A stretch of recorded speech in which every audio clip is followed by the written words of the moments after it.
guys, welcome back to the Sue Star channel. My name is Seuss, and here I am yet again doing another sketchbook tour. So this is a sketchbook that I completed towards the end of 2023, and I wanted to just sit down and go through it with you guys because this is my latest completed sketchbook. The sketchbook that I'm working on right now is a lot bigger, so it's taking me a little bit longer to complete it, but I'm also excited to share this with you guys when the time comes. But here we are with this sketchbook. I'm a big fan. I love sketchbooks that have a very hard cover feel to them. I also like sketchbooks that have a little bit of a strap to them, so when they start getting a little thick. The character on the front here, this is the main character from a comic series that I was working on. I'm no longer really working on it, but this is very much inspired by the peach stained glass window that is very iconic to Mario 64. It's this character really well, and I wanted to have this character at the forefront of my sketchbook to kind of keep me motivated with the story. That obviously didn't work out too well, but it is what it is. I started this sketchbook back in April of 2023, and then of course I finished it up back in November. The first page. I don't know about you guys, but the first page of a sketchbook is always incredibly stressful. And one thing that I do want to take note, and you will kind of see the journey of this character here throughout this sketchbook. This is the main character from graphic novel project that I'm currently working on. It's a magical girl superhero graphic novel that focuses around our main character here, Sadie, who is like most magical girl stories, like most superhero stories, starts off with her at the very beginning of her life as a magical girl. It's sort of introducing what it really means to be a magical girl in this world and how it differs from the stereotypical magical girl world that we are used to. And then of course we just have some doodles of some trees that are in my backyard with some various quotes, I think from a art teacher conference that I went to last year.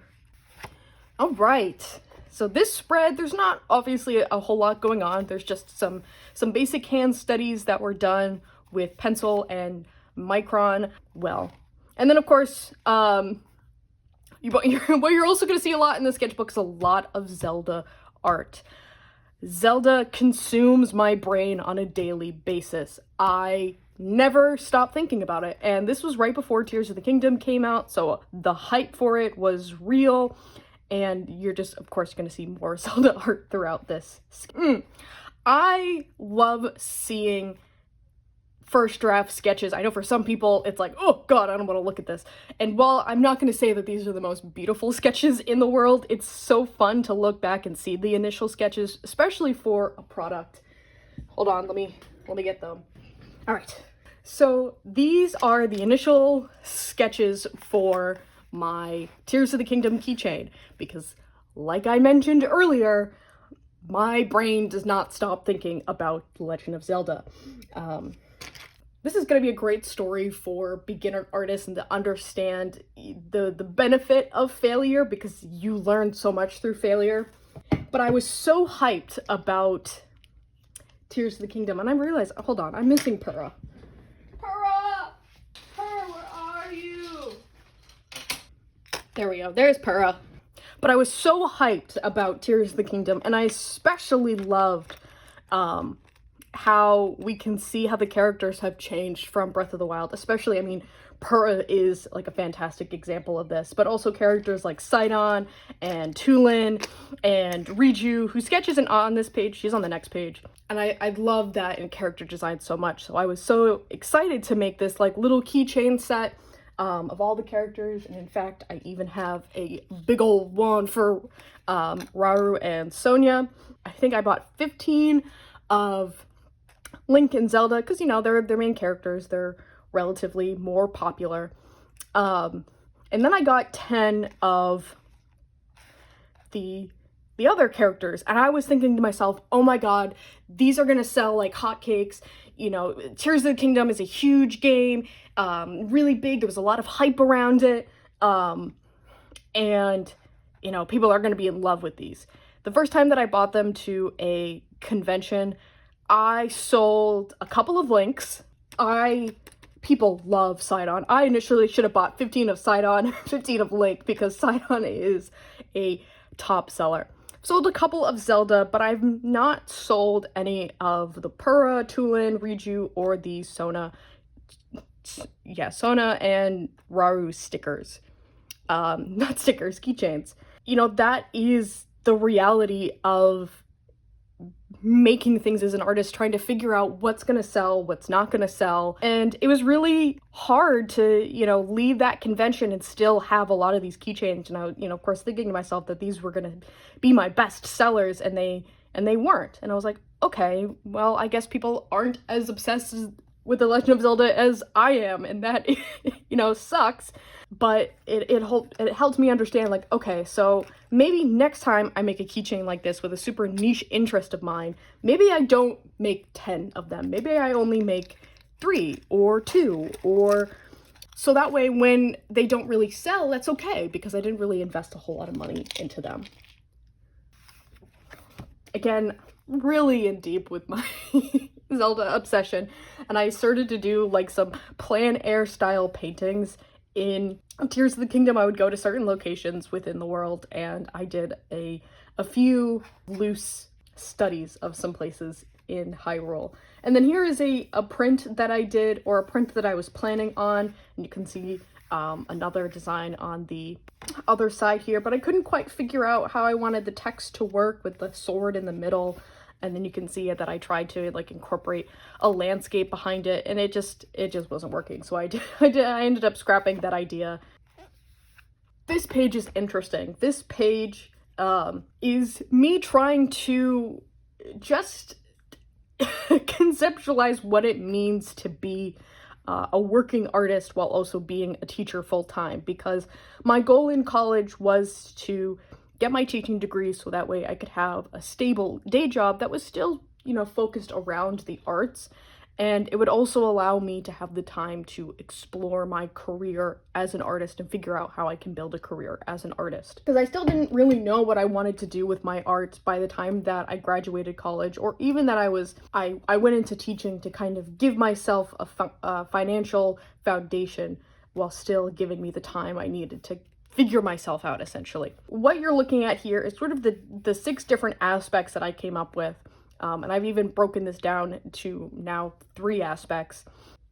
Sort of just allowing myself not to feel guilty about not making art or not posting enough on social media, or just feel like I'm making not enough progress in my work. A couple things going on in this page. Here is, I did a quick little tutorial of how I draw heads. Someone on TikTok, I think, asked me how I draw heads, so I kind of broke it down for them. And I also included in the neck, because I feel like a lot of drawing tutorials don't really include talking about how to attach the head to a neck, and you really want to think of them as one entity. And then we have some sketches and a thumbnail design for my Legend of Zelda print that I did. Again, I was just, all of the work that I wanted to make during this time period was about The Legend of Zelda. So I made this print. It's more of a darker twist on like a bad ending in Legend of Zelda. So this page is mostly from thumbnails from this failed comic project that I did a couple of years ago.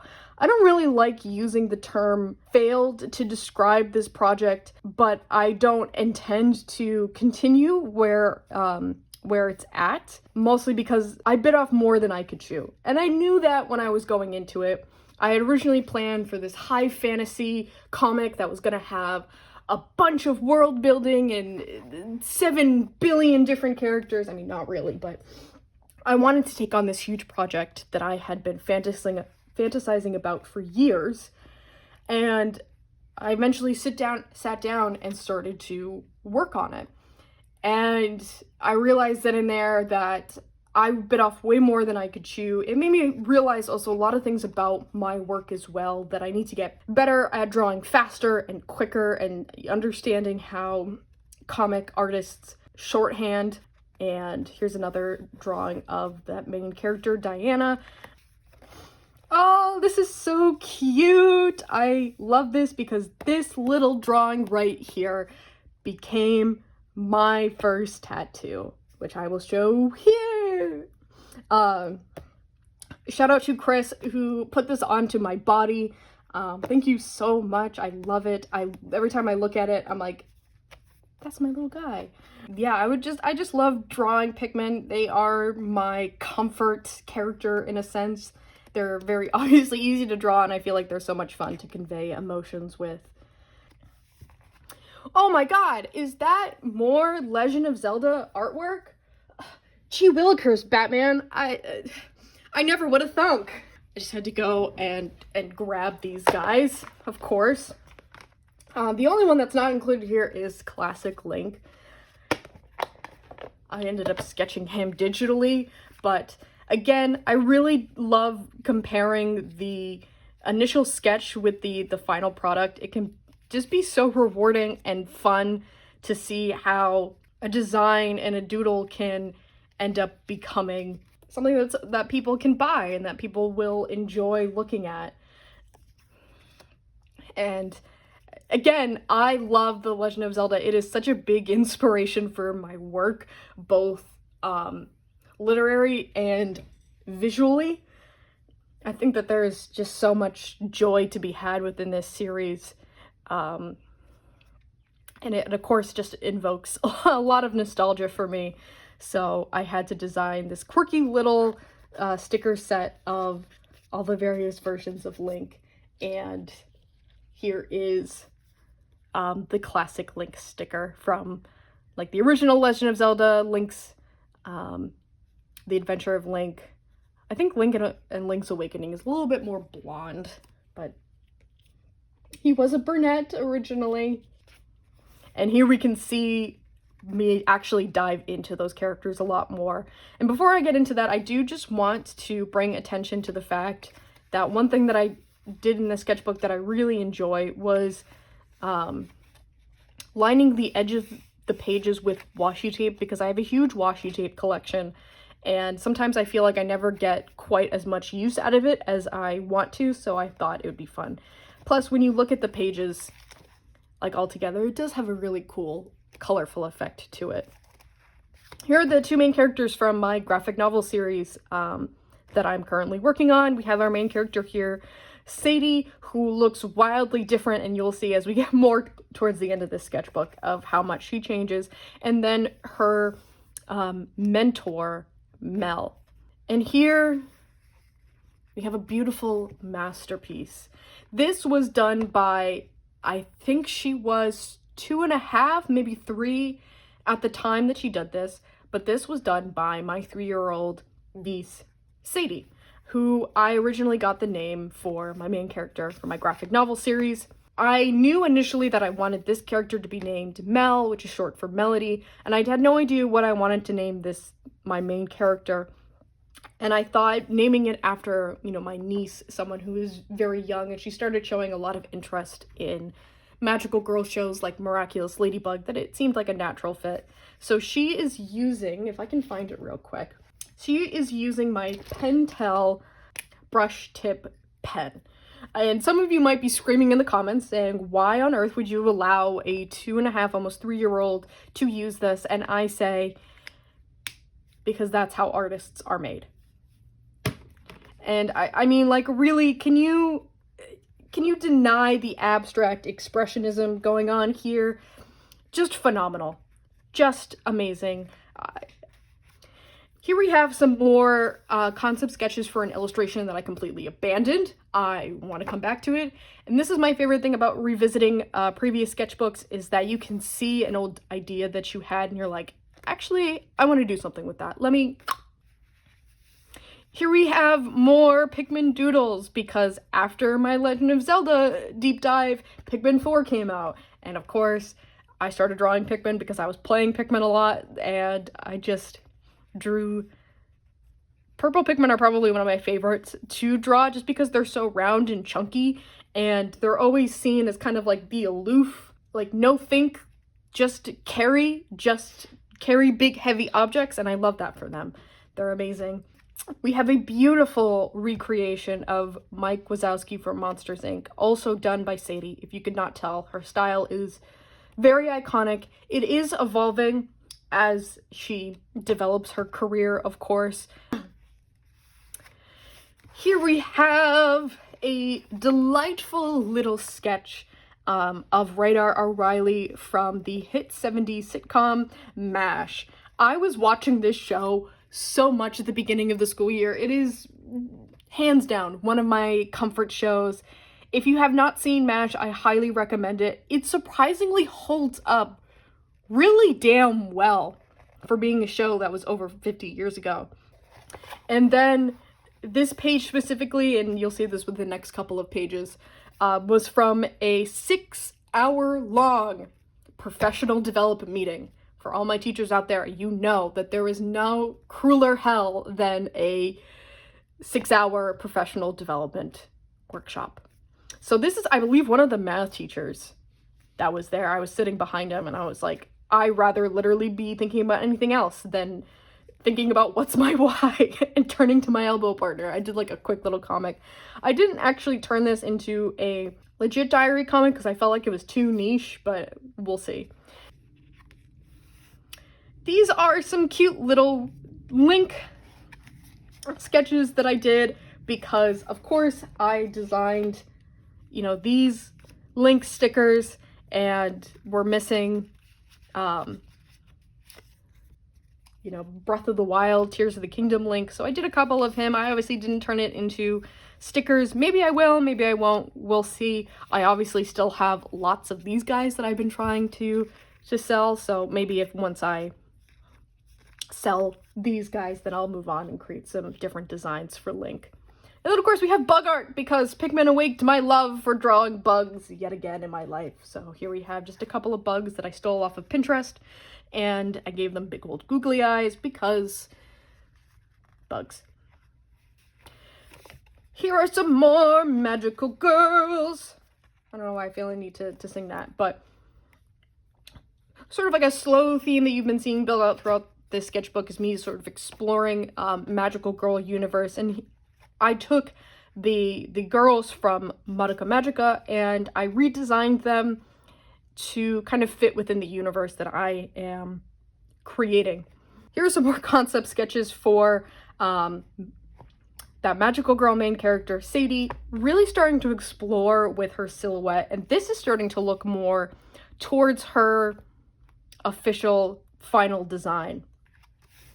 Here is another spread of me just doodling and planning out Sadie for my graphic novel.